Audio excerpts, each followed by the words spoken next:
Welcome to Back on the Broomstick, a modern witch's spoken word grimoire, where two witchy friends from way back are reconnecting to their pagan roots after a long period of mundanity. We're rewalking the path of the wise and trying out all the latest spells, rituals, and magical theory in today's witchcraft and pagan practices. So grab your wand and your incense, your cauldron and your crystals, and join us as we get Back on the Broomstick.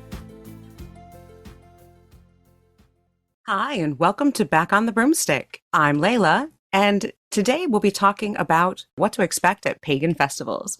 Shell and I are huge festival fans. Most of our 20s and 30s, and okay, even still now, are spent going from music festivals to pagan festivals, to drum circles and local pagan camping events. The types of festivals differed, but pagans could be found in large numbers in every single one of them. Today, we're talking about what to expect when attending a pagan or pagan-like festival. With us, we have representatives from two different types of festivals, Kestrel and Hank from Dragon Fest in Colorado, and Rob from Faerie Festival in New York State. Now, Dragon Fest has been around for a little while, from the 1980s. Yes, that's correct. It's been around quite a while. In the mountains of Colorado, and it's celebrated every August. And you guys welcome people from all religions and spiritual traditions, according to your website. But the workshops and rituals mostly focus on neo-pagan, Wiccan, and earth-based spiritual practices. So welcome to Hank and Kestrel. And we also want to welcome Rob, who's joining us today from the Faerie Festival. And the Faerie Festival is located in Imagicka, New York, in the woods in upstate New York. Gorgeous place. You need to go there. Faerie Festival is, now correct me if I'm wrong, Rob, this is kind of a music and arts festival. Music, arts, and fantasy. The theme is kind of very fantasy mythical. So while this is not a festival that's marketed at pagans, it is marketed for everyone. It's obviously a place that attracts a lot of pagans as well as mundane people. It's perfect for friends, families, and anyone looking for a little bit of enchantment in their lives.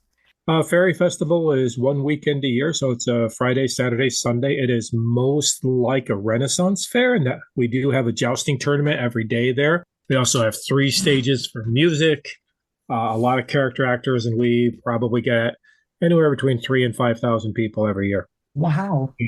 That's mostly day trippers. So these are people that come in the morning and we close the gates, I think, at 7 or 7:30 or something like that. But there's a good 500 or 600 of us that stay overnight and enjoy the nighttime activities, which are, adult-wise at least, a lot more fun. Now, Faerie Fest has been going on for about 15 or so years, right? Yeah, roughly 15, 16 years, something like that. We did miss a couple of years, so it's like with COVID and all, how do you say how long a festival's been going? Because we missed 2 years of it. I think COVID got everyone. Isn't it kind of a midsummer dream? Yes, that's the theme. The tagline of it is the New York Faerie Fest, a midsummer's dream. And it's the last weekend in June every year. Kestrel or Hank, could you tell us a little bit about Dragon Fest? So Dragon Fest is a regional neo-pagan spiritual retreat. It takes place in the mountains near Bailey, Colorado every August. 2024 will be our 39th year of putting on Dragon Fest. Similar to what Rob said, Dragon Fest had 2 years where we didn't have a festival because of COVID. And then we had 1 year where we had to cancel the entire festival because the fire danger was so intense that it wasn't safe. But other than that, we have been doing it every year since the 1980s, as you had said.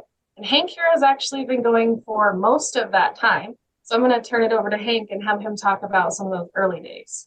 Yeah, I've been going about 35, 36 years to it. Been on the board twice, so I'm familiar with it. But yeah, it's a regional festival. Well, not really a festival, but a religious retreat. But it enjoys a membership that actually extends up into Canada. And we've even had people come from overseas.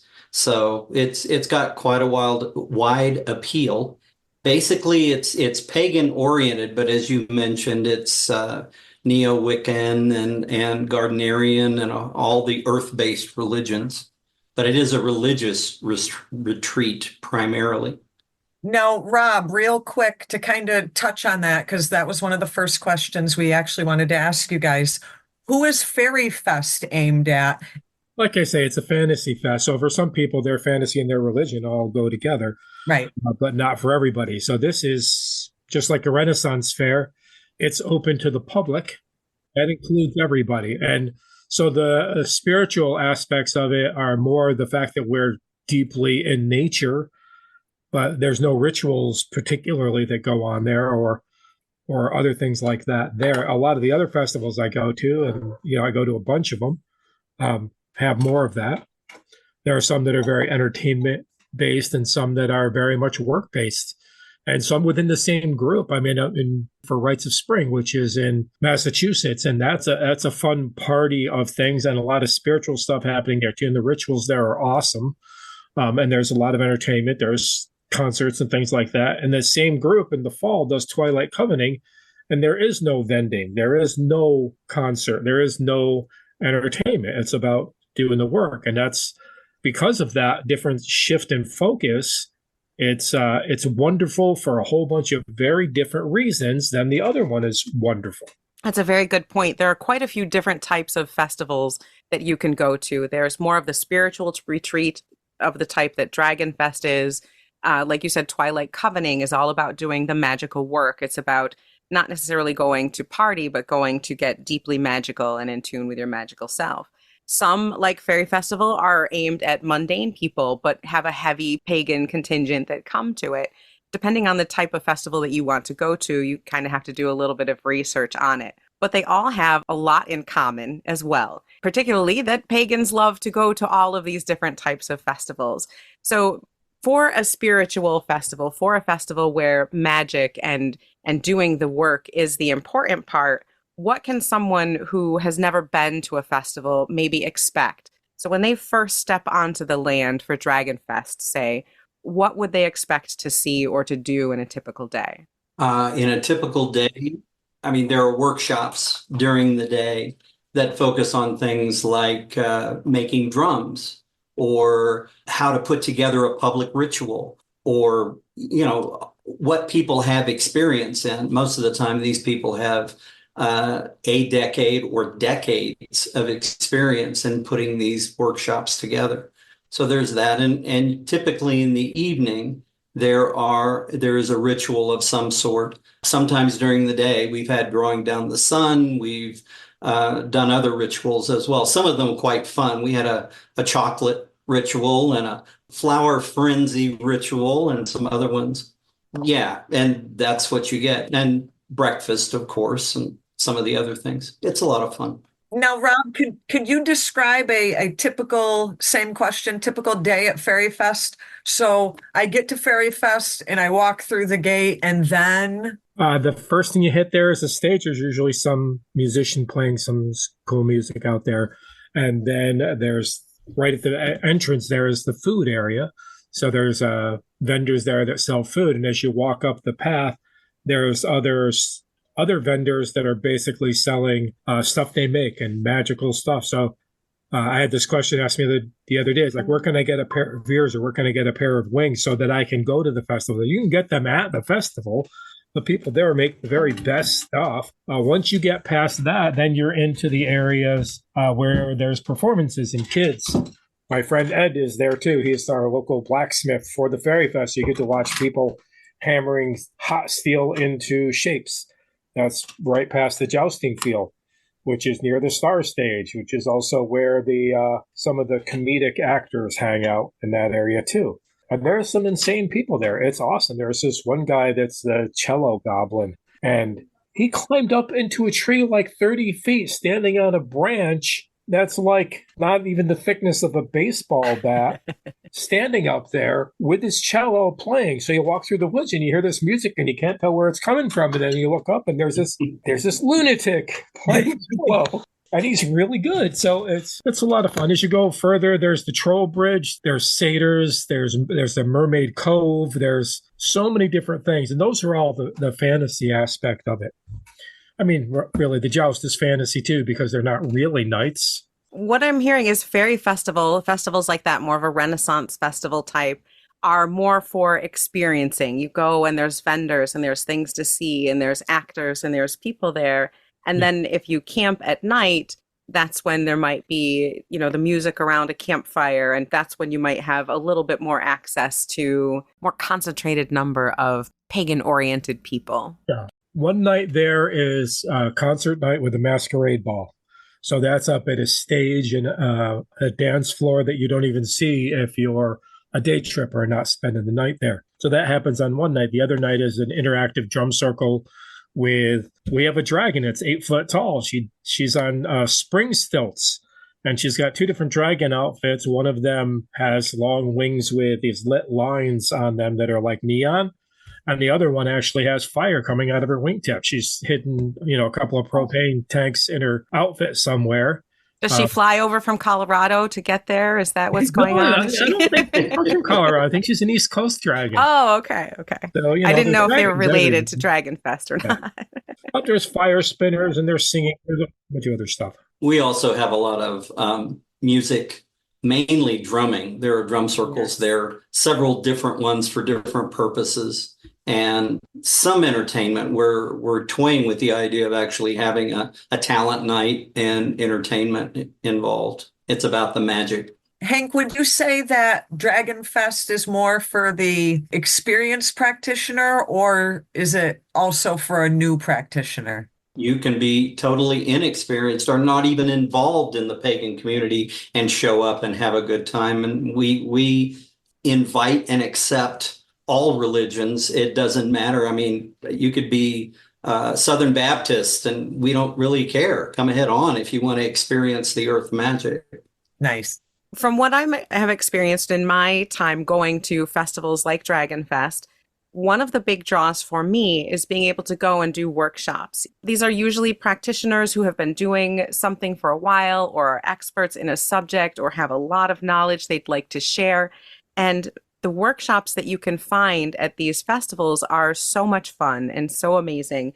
You can learn meditation, you can learn ritual craft, you can learn different, you can learn fire spinning, you can learn anything, different types of magic. And so that's a big draw to go and be able to do these classes. Some of the workshops we've had, one time this guy set up a sweat lodge and did Native American rituals and introduced people to do that. I, at one point, had a mead making workshop. I've been making mead for like 30 years.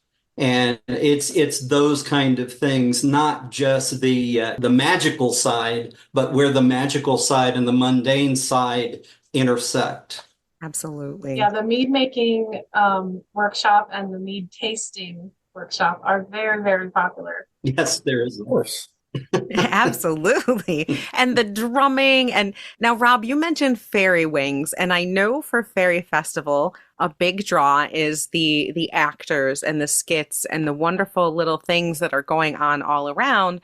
And the fact that everybody that comes through the door can dress up. You can be whatever type of fairy, mystical, enchanted creature you want. In fact, you're encouraged. And there's vendors there for every delight. Anything that you want to look like, you can. And that is absolutely fun. I highly recommend festivals like Faerie Festival if you're a little bit in the broom closet, because everyone goes to these. They're for everyone. You don't have to be a pagan, but you can go and be very pagan under the radar. But with that in mind, wings and looking like the Fae, what's a dress code? What do I wear if I'm going to something like Dragon Fest or Faerie Fest? So Dragon Fest has what we call Bear Country. And so it's just a section of Dragon Fest that is sectioned off from everything else, where you can be nude in nature if you would like, and have the freedom to, as long as you are in the Bear Country area, to be as naked as you want to be. I love that you call it Bear Country. Yes, and it's BARE, like bare butt. I love it. Yes, and you can be as naked as you'd like there. Nobody's gonna tell you to put a shirt on or bother you about it at all. And then once you go into the main fest area, you are expected to be what we would consider beach appropriate. So, you need to be wearing a top and bottoms. But other than that, we don't really have a dress code. And one of the things that I really love about Dragon Fest is watching people express themselves through clothing that they wouldn't normally get to wear in their mundane lives, either because it doesn't match their physical gender expression or their physical gender that they were born with, or because their job has a strict dress code, or they have a specific position in their community that they have to look professional. And so people will show up to Dragon Fest and they wear costumes and they wear beautiful regalia and they have a great time. I think that's one of my favorite things about Dragon Fest. I'm glad you mentioned bear country because a lot of festivals will have that. I know Fairy Festival does not because this is more of a Mundania thing. Yeah, But it's open to the whole public, so it's right. really, you have to keep that in mind. Yes. So dress code there is what you'd wear in public if you're a fairy. Right. Or costume. The other thing in Dragon Fest is we're very concerned about privacy. So we keep that. You can show up and nobody will know. We use codes in the registration and such to maintain privacy because some people show up and they could be in the middle of a divorce or something. Who knows? And so the legal aspects are there as well.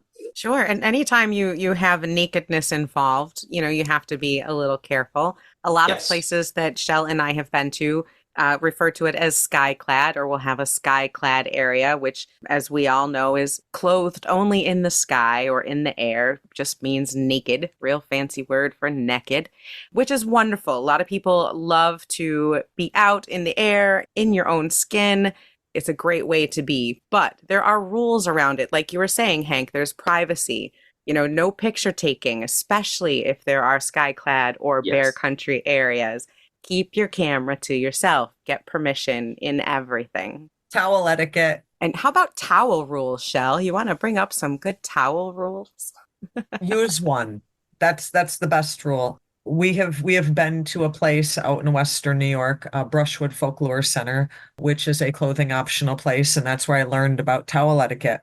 If you are going to be skyclad or in bear country, I love that term, by the way, have a towel with you, something to sit on, be polite. No one wants to be sitting on your icky bits after you.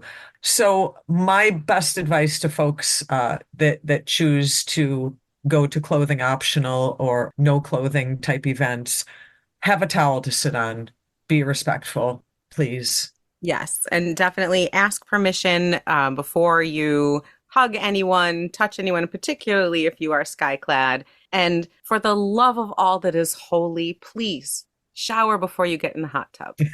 All I ask, if you do one thing, shower before you get in the hot tub. It is not your personal clawfoot tub.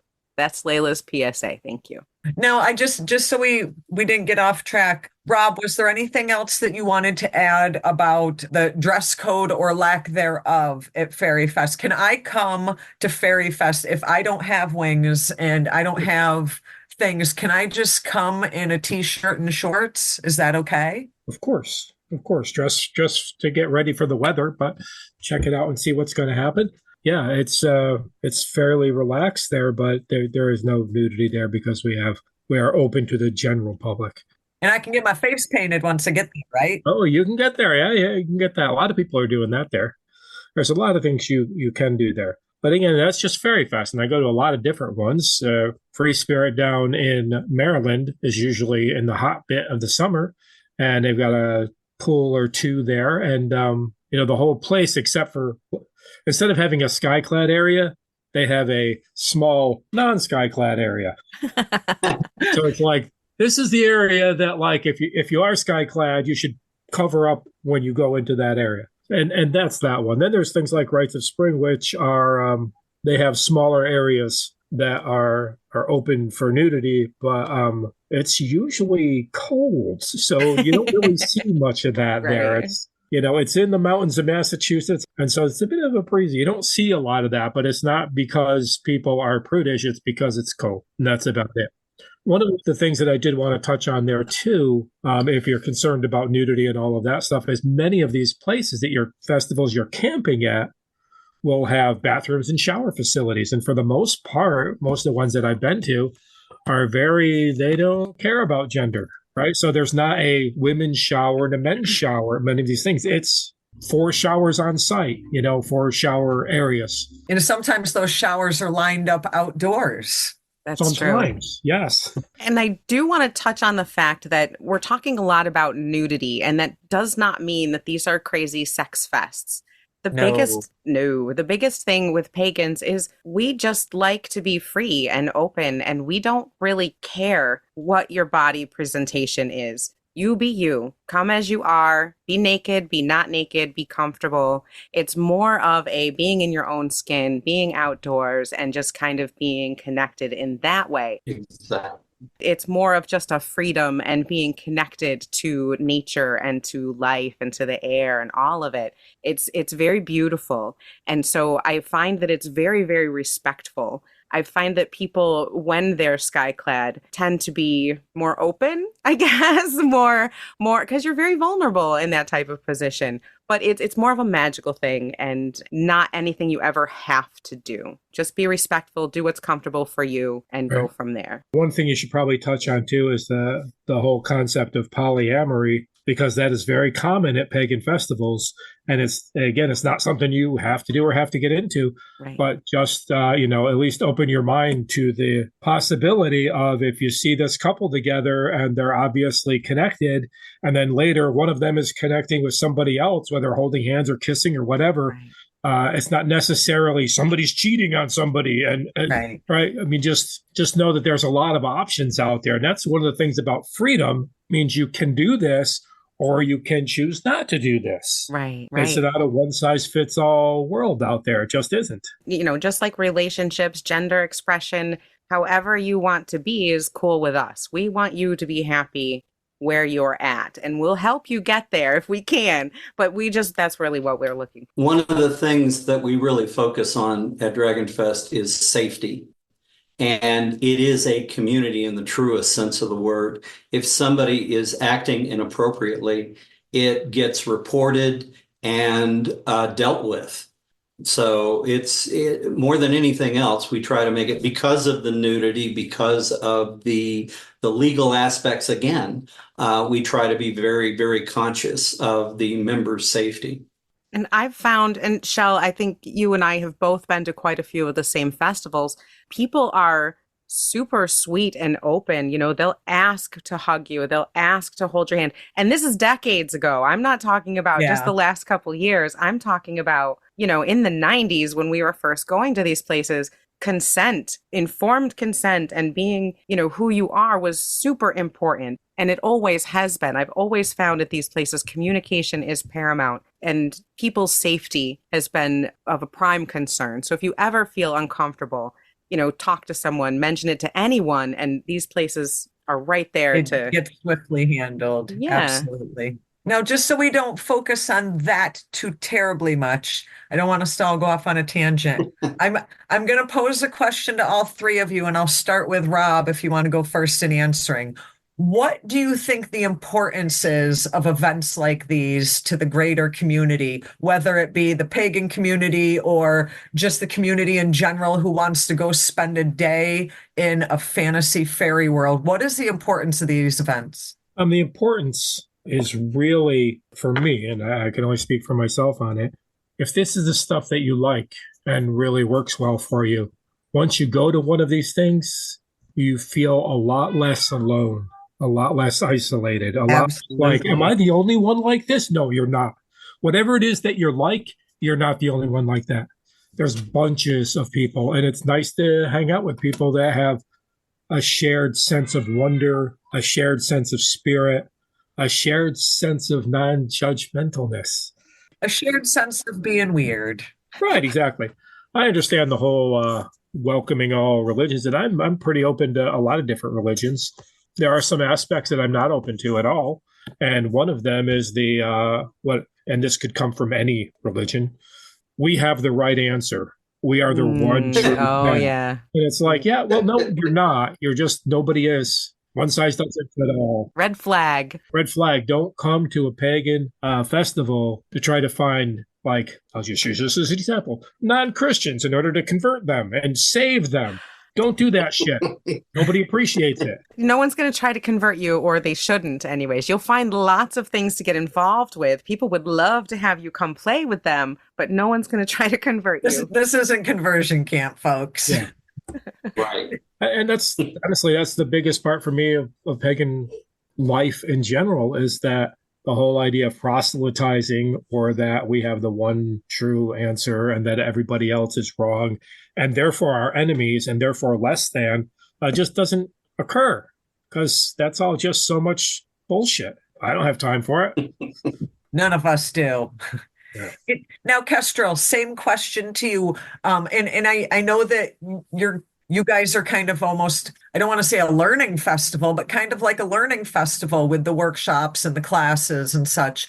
So what is your take on the importance of these types of festivals for the greater community? I think, like Rob said, the biggest benefit is connection with people who are like you, who aren't going to other you because you're different or because they think that your religion is evil. My first year, I actually had a really hard time showering after the festival was over because I felt like I was washing off this like happy pagan girl who had made so many friends. And, I was using my community name at Dragon Fest instead of my mundane name. And it's just like, it's so welcoming and it's such a great community. It feels like you're finally with the people you're always meant to be with. And it just felt like me. And it was very hard to go back to normal life after that. But I think specifically too for Dragon Fest, because it's outdoors and it's in the mountains, there is that chance to reconnect with nature. A lot of us live in cities for various reasons. That's where the jobs are. Maybe that's where we were born. And it's harder to connect with nature in cities. So for Dragon Fest being set in this beautiful remote area, don't have much cell reception, everything's in a tent or outside. You don't have to follow your calendar or your clock quite as much. I mean, of course, we like you to be on time for workshops and rituals, but other than that, you're really free. And I think that's a great feeling. And I also wanted to bring up Layla and I have participated in festivals that are based in hotels. And that is yet again a whole different experience because you are in a public hotel. It's not like they cordon off the whole hotel for these things. So, there are people there that aren't participating. And that in itself is also a whole different vibe, equally beneficial. And I love the hotel festivals just as much, but definitely a different vibe because you are just kind of in the big ballrooms and conference rooms.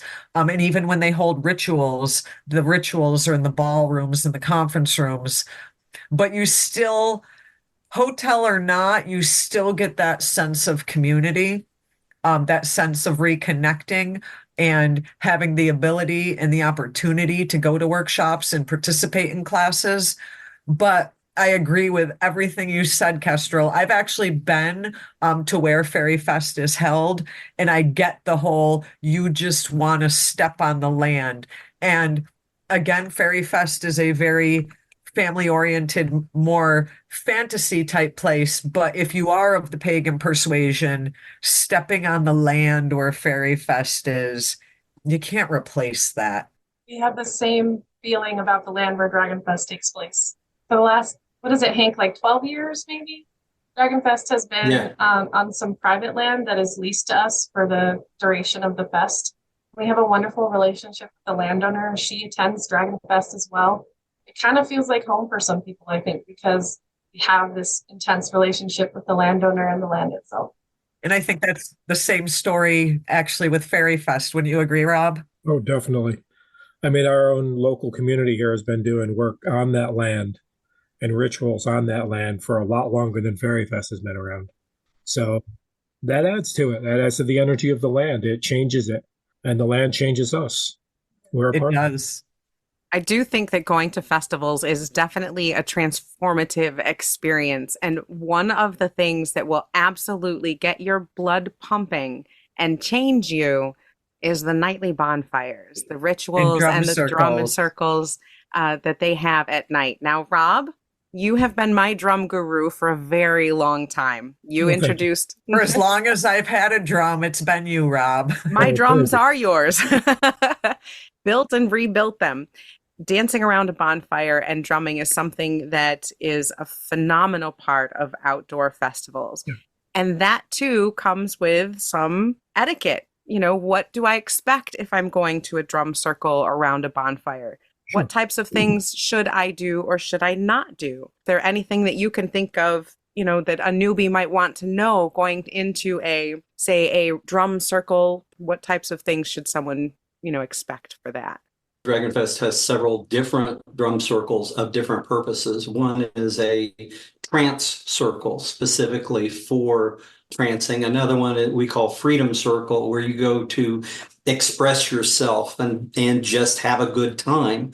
Clothing optional.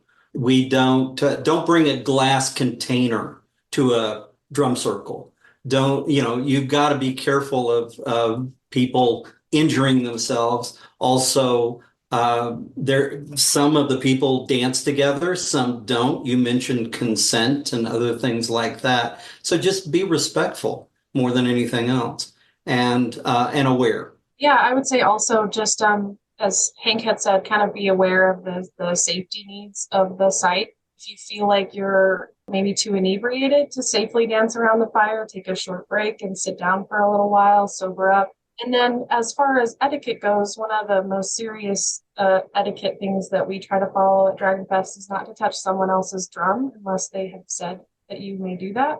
Because drums can be expensive, or they might have been handmade by the drummer, and they hold tremendous emotional value for that person. They know how to take care of it. They know how to play it to its best, ability, and they may not want to share their drum with somebody. So definitely asking permission before using somebody's drum. And I don't know if this is most of the drum circles I've been to are at Dragonfest, but a lot of our drummers will offer, I have this spare drum. Would you like to join us and help drum?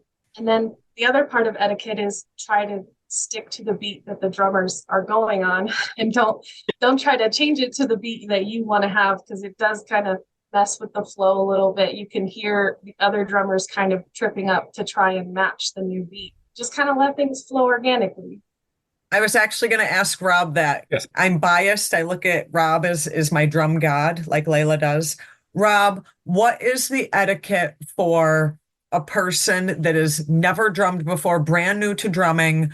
Hey, that sounds good. That looks like fun. I want to do that. What do you do? And I want to start off with, and because I talk with my hands, start with, do you wear jewelry while you drum?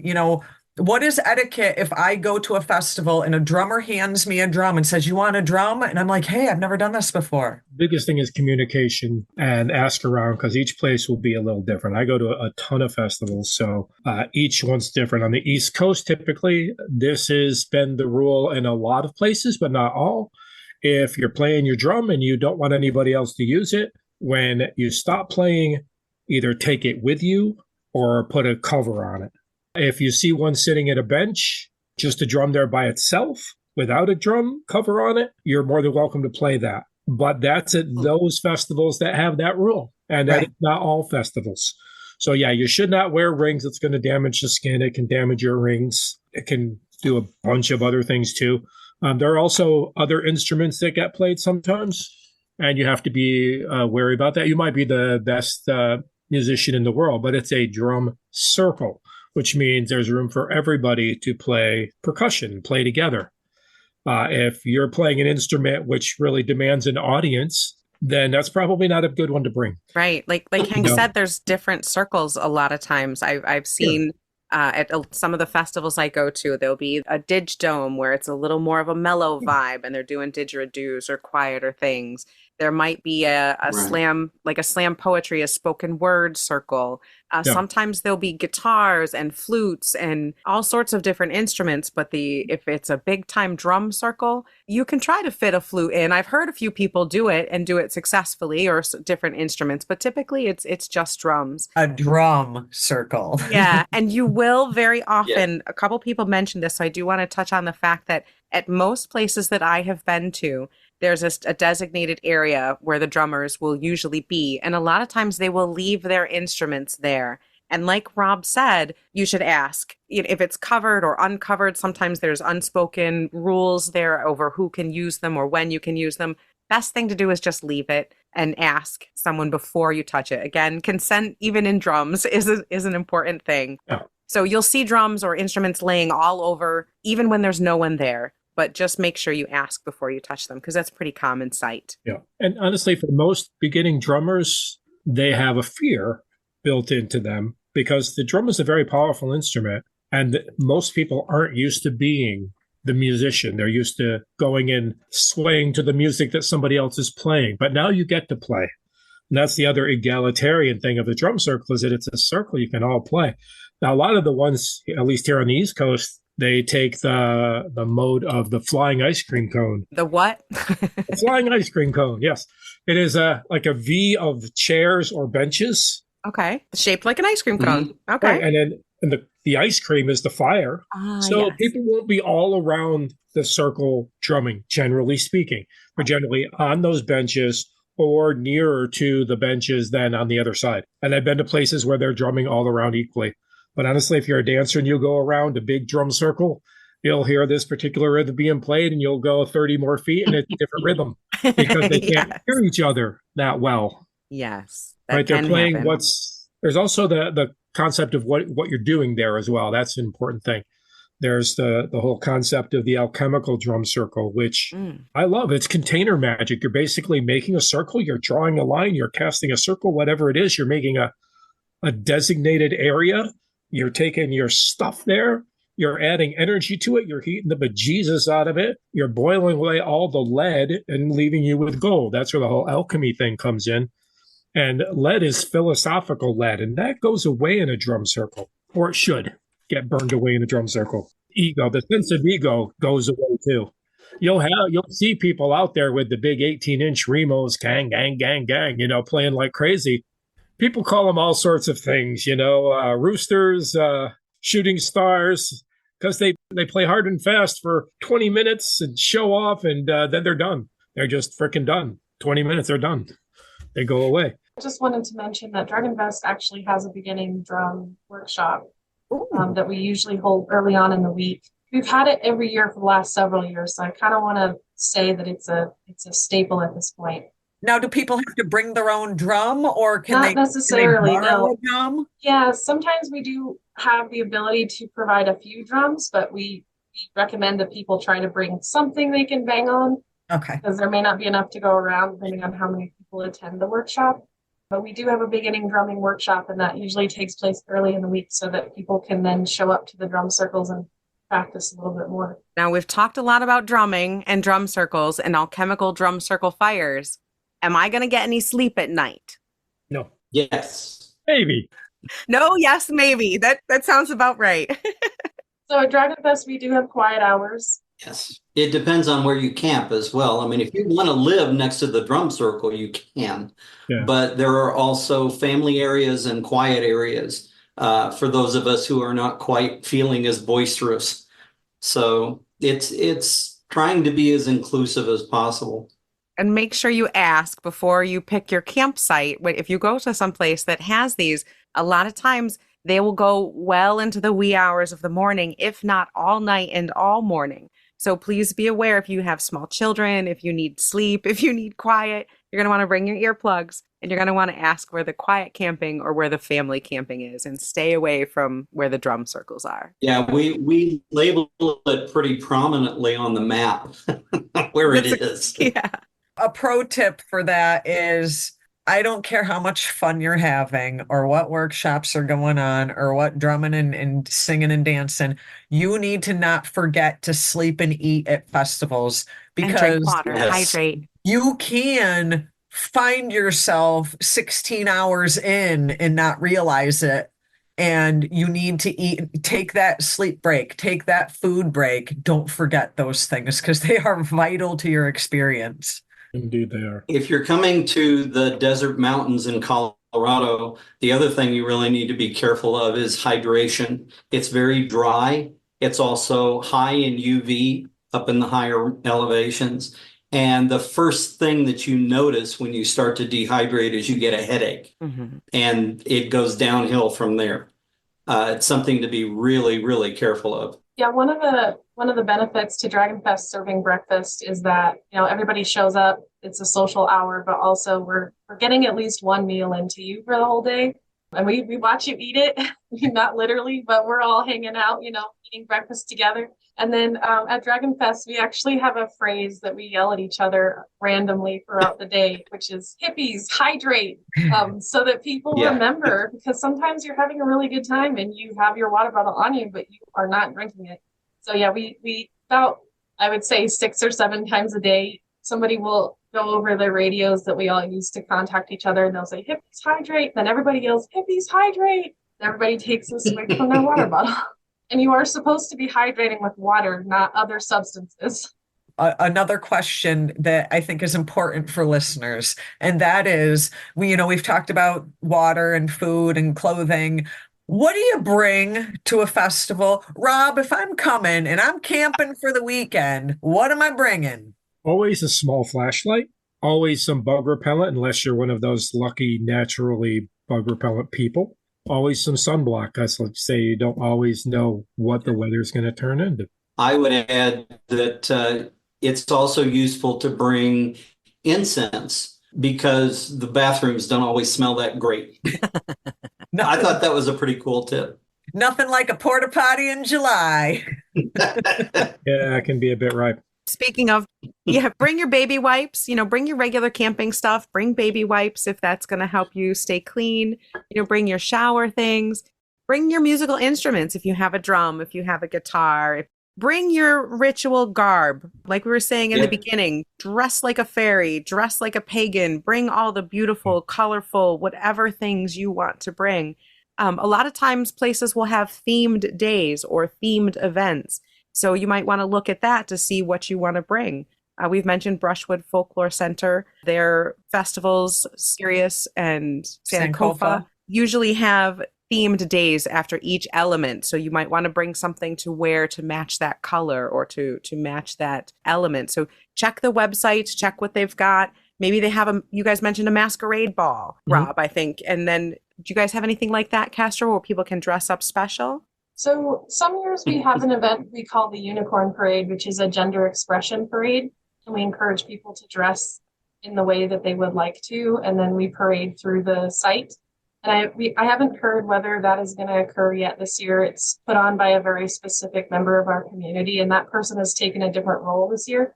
So we will see if we offer the Unicorn Parade, but regardless, we encourage people to dress however they would like at Dragon Fest, as long as they are clothed in the clothing appropriate areas. And they are also taking into account that we are sitting at 8,000 feet in Colorado. And so it can be a little bit iffy as to what the weather's going to be. We've had years where it's hot and sunny and dry the entire time. We've had years where it rains every afternoon. We've actually had snow a couple of times. We do recommend that people are capable of layering up. Okay, so my 2 big festival must-haves. Okay, Hank, you said incense, and honestly, that's one of them. But the other 2 are a hula hoop and a journal. I love to have those. I have to have those things at a festival. And I'm a weirdo. I do this when we're tent camping at festivals too.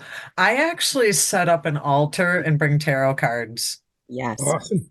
For the 3 of you, we're going to start with you, Hank. Yes. What is your one unusual item that you love to bring to a festival? A cot. Hey, that's cheating. That's a camping item, but that's a good point. Otherwise, you're sleeping on the ground. Being comfortable, sleeping is important. Honestly, I bring divination tools more than anything else. You can get some amazing readings when you're on the land, when you're in circle, which the whole Dragon Fest, the opening ritual casts circle and brings it all to a magical space. So divination stuff. Thank you for mentioning that, Hank, because I forgot about that. I love that. Yeah. Kestrel, what's your one must bring? My one must bring is I bring an entire tote full of clothes because I love changing my clothes. I love wearing a different outfit for every single ritual that we have. And sometimes we have multiple per day. So I change my clothes a lot. And then I have outfits that are just for the drum circle. And so, yeah, I bring an entire cooler sized Rubbermaid tote full of clothes. I love it. The pagan fashion diva. I love people that go all out like that. So thank you, because it's so much fun. I can't afford it. Yeah. And so the other thing I also do is I bring a tub of clothes that I am no longer wearing. that I just string up on my tent, or somewhere in camp, and people come by and they're like, "Oh, hey, could I have this?" And I'm like, "Yeah, that's what it's there for." I'm going to cut in really quickly because that's something I see a lot and I love it. And people will often outside their camping area, or sometimes there'll be a designated vendor or area. They'll have little free libraries, or they'll put out, this is free and you can just come take it. So if you have things that you have outgrown or no Bring 'em longer with you. use, bring them with, add to that community. We actually have a ritual around that. We call it the Giving Tree Ritual, and it takes place at the very end of Fest. And the idea is that if you have magical tools, or specifically like ritual clothing, not necessarily just costumes, but ritual clothing, ritual tools, magical items that no longer serve you, you can bring them to the Giving Tree Ritual. We do it around this huge pine tree on the land, and you can place your item there and then take something with you that you feel serves you better. Love that. Now, Rob, what's your must-have? And you can't say a drum. I like to have a folding chair that is easy enough to carry that I can drum in. And most of the typical camp chairs, they're like butt hammocks. You hang backwards and you can't drum in them. Yeah, I don't bring those, right? Mine's more like a director's chair, but short. So the canvas on where you're sitting is straight across and tight. So you're not leaning back the whole time. And yeah, I always bring that. I always bring sage. That's a good one. That's a good one. Yeah. I almost forgot mead. I usually bring a couple of cases of mead. We're going to camp with you, Hank. Oh, definitely. Hank makes wonderful mead. Which site did you say was yours? We'll camp right next to you.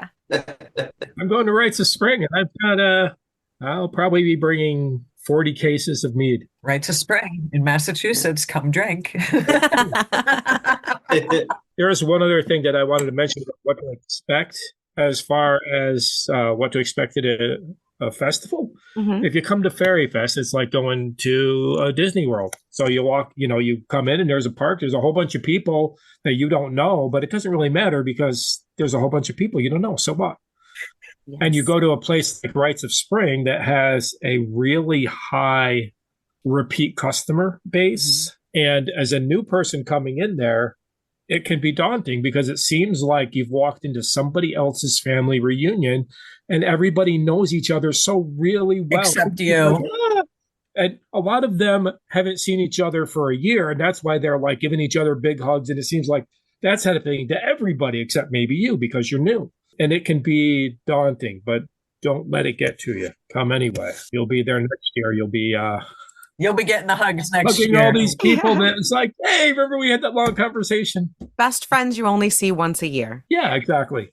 And speaking of that sort of thing, the one thing that the infamous pagan hug thing where you go up to somebody you know and hug them and then whisper in their ear, like, do you know the name of the person that's standing behind me?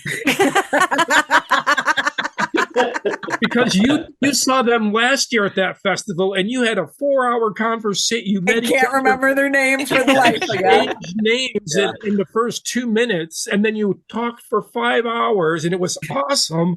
But you never said each other's names again, and now you don't know, and you feel stupid because you know all this stuff about them, and they know it about you. Rob, you're giving away secrets, man.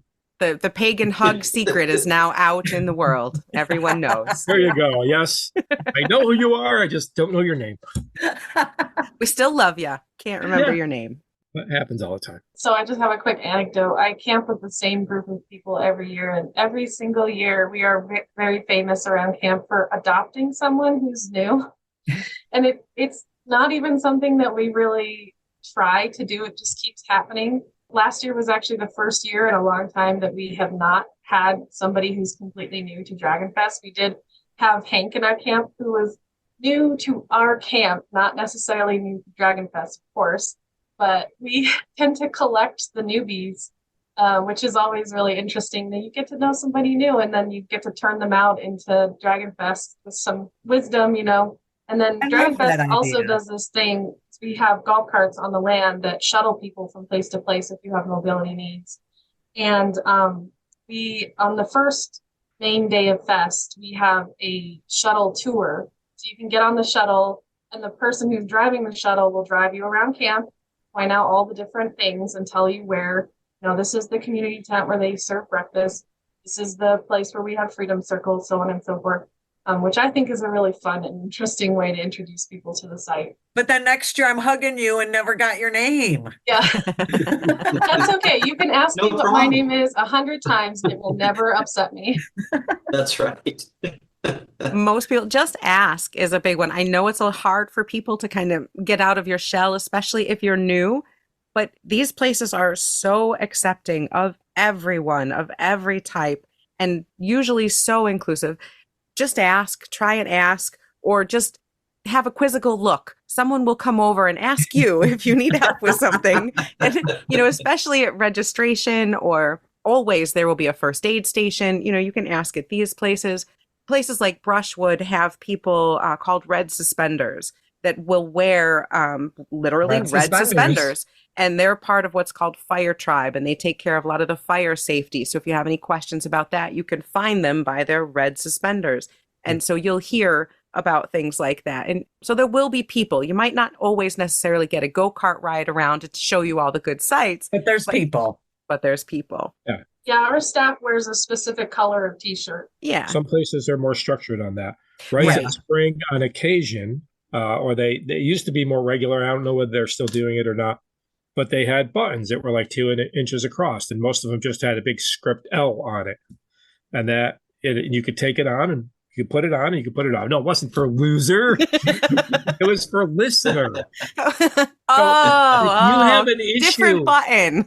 different button. If you have an issue and you don't see anybody that is on staff, but you see somebody with a listener button, you can go to that person. And for some people, that counts as a work shift. That's something else you should probably touch on as far as what to expect. Yeah. Some of these things can cost quite a bit of money. Costly, yeah. What if I'd like to go and can't afford it? Kestrel, how can you help us? So Dragon Fest does have a scholarship program.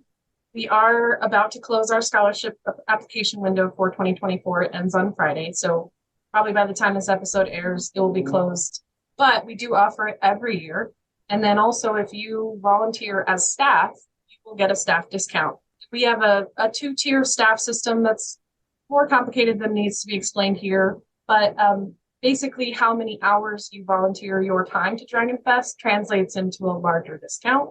So we have a couple of different ways that people can reduce the amount or possibly get their amount covered. Now, Rob, is there the same opportunity at Faerie Fest? Yes, there definitely is. Faerie Fest is a huge undertaking, and we need a lot of volunteers. And luckily, we get a lot of volunteers. It's all divided up into particular teams, so you'll have responsibilities for a set period of time at a set place. And the rest of the time you're free there. They generally, like if you're on the volunteer thing, they generally like it if you pay for your dinners there. But if you can't if you can't do that, they will give you more hours to do stuff in place of that. There are some places like Rites of Spring that do work trade all the time.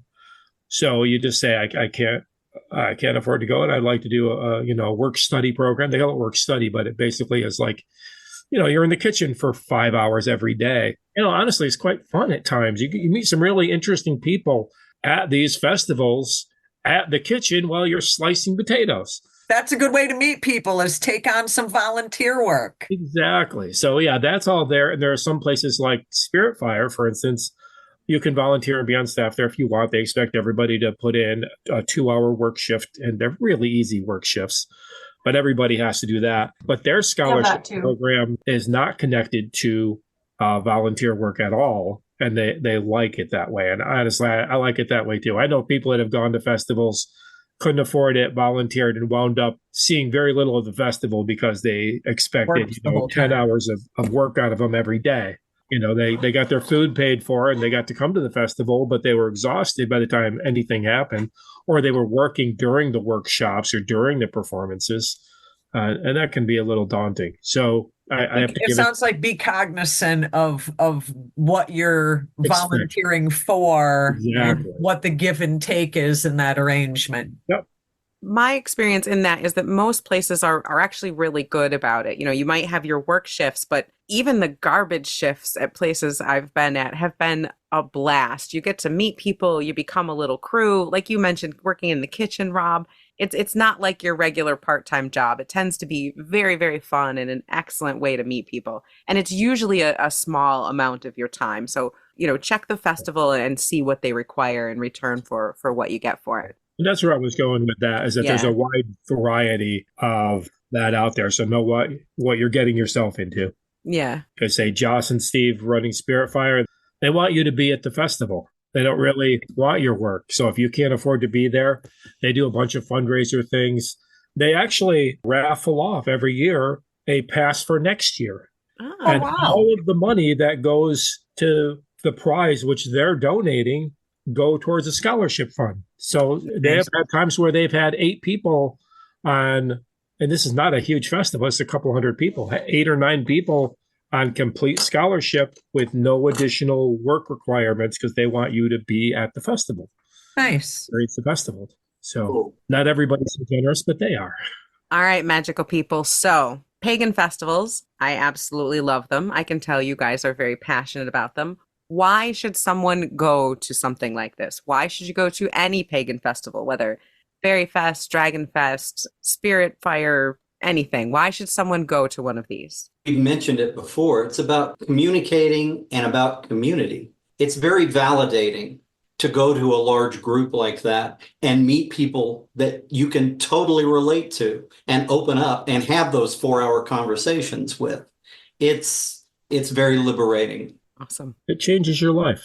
It changes your viewpoint. Yeah. It's the same thing, I think, in some ways. Like, I've traveled a bit. I worked in Europe for a while. I've done a few things, and I know other people that have never left New York State, and they have a different perspective than I have. I have a way different perspective than they do. So this is a way to widen your perspective, choose what you want out of life, and go forward. And it can change your whole life. When this all started, I was actually an engineer. I was a microchip designer, and it's like, And then you went to a festival. And I went to that's where I started. In college, I started going to festivals. Yeah.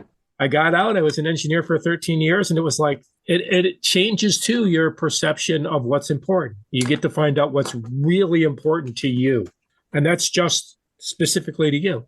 And it does cut down your level of being able to tolerate crap in your life.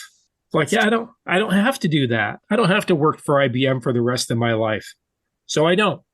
Now you have drums and mead and magic. Yeah, it's drums, mead, and magic. It should be its own festival name right there. Right. Yeah. Well, what else do you need? It's, it does change your perspective very much. I think for me, it fills up my cup. I have even come to Dragon Fest when I was living outside of Colorado and I had to fly and borrow camping equipment and bum a ride from somebody from the airport because the people there are just so special. There's an emptiness of sorts inside of me that slowly slowly Like gets. Rob said, it changed your life. Yeah, exactly. And so wait all year to see those people again. I mean, it fills up my cup and I need that. I need that to go back out into the regular world and be a person who's perceived as weird, who's like on the weeks around the water cooler when everyone else is talking about church functions or whatever, I cannot participate in that discussion because my church functions are going to be, my quote church functions are going to be looked at as super weird and possibly devilish by people who don't understand that. And so to spend that time around people who get it, who believe in the magic and who share it with each other and teach each other how to find it, that fills up my cup. And I need that every year. That's why I keep going, and that's why I'm on staff, because Dragon Fest needs people to get involved in order to keep the festival moving. Getting involved is so important. We're going to post links to your guys' websites, to your social media, make sure people can find you. And, we'll try to post links to some of the other festivals that we know about as well, because we do know how hard it can be to find these places. But once you find it, get involved, ask to volunteer, ask to be part of the committee, to see if you can help to make them happen. Don't let the festival die, folks. Buy tickets, show up, support. Yeah. You get the world you vote for. Oh, yes, that's absolutely you vote true. with your presence and your attendance. going to these places is definitely a wonderful way to connect with other pagans, find community, find yourself, really, in a lot of ways, it sounds. Just a thought that entered my brain here. Something that Kestrel had said that I experienced too in the early years of me going is that I would go to a festival like this and I would experience such joy and such happiness and such a feeling of acceptance and growth and all of this stuff. And it was so freaking awesome. And then I would come home and 3 days later, it's like, now what? Like a crash. Mundania. Yeah, like a crash. So that's something to expect too. Like if you go to a place and you do get that super high experience, just know that that crash is normal. There's an adjustment period back into day-to-day life. You had all this stuff and you can't take it home with you, but that is a misnomer. You can take it home with you. You know, I definitely changed my life around that. Like I say, I don't work for IBM anymore. Instead, I go to festivals all the time. I made it my profession for like 3 years after I left IBM before I opened Imagicka. All I did was festivals. It was year round. I just came home, I built drums, and then I would go to a festival, I'd set up a booth there and sell drums, and then go to see stuff. And you adopt that into your life and it becomes your life. It becomes, you know, like you say, it's an unveiling of who you really are. I like that. I like that. Too. That's pretty true. That's pretty true. I think I definitely found big chunks of myself at festivals for sure. Kestrel, you want to give us a little, how do we find Dragon Fest? How people find that? So I always recommend people come to our website first because you can learn anything you want to know about Dragon Fest on our website. That is www.dragonfest.org. We also have a Facebook group where you can join and ask questions. Tell us how excited you are to attend Dragon Fest. Anything you want to talk about. We are a very chatty bunch. We not only have the Facebook group, but we have a Discord channel as well. We talk about, you know, my tent has a hole. Does anyone have a patch kit that I could borrow before we get up there or whatever? You know, all of that conversation takes place before we even get on the land right there in our Facebook group. So Dragon Fest of Colorado is our handle on Facebook, on Instagram, and on TikTok. So the community starts even before people get on the land. Yes, and it continues.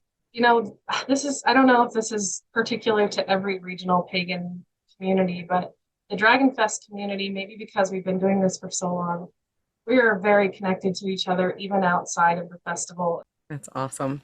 Well, we will definitely put links to all of that, and we'll put links to the Faerie Festival as well, so you guys can get tickets to these if you'd like to. There still is time. Now, before we wrap up, Rob, you actually are a sponsor for Faerie Fest. Yes. You mentioned the name of your store, but I want you to give us the details. Give us the name and the website so that people around the globe can check your store out. You bet. So it's Imagicka. It's at 39 Court Street in Binghamton. Our website, which doesn't really work all that well, is imagickaonline.com. IMAGICKA. That's the name of the store. We can find you on Facebook too, right? Yeah, you can find us on Facebook too. And, you know, we are definitely customer service is our forte. So if you need something, let me know. And same is true. Like we do a lot of drumming stuff. I rebuild drums every day. It seems if I'm not working on meat, I'm working on drums or I'm at the shop. So if you need your drum reheaded, contact Imagicka online. There you go. And I did, and he did, and it's awesome. So I can vouch for that. We will put links to all of this. So if you have questions for anyone, if you would like to go to these festivals, we'll have the information there for you guys to check it out. Hopefully you all get a chance to check out some type of festival, either this year or coming up next year. As always, thank you so much for listening to Back on the Broomstick. We will see you next week. And thank you so much to our guests. You guys have been amazing. Thank you guys so much. Thank you. Happy to be here. Thank you for listening to Back on the Broomstick. We'll be back next week with Shell's birthday episode, where we talk about birthday tarot spreads. In the meantime, be wise, be wicked, and keep it witchy.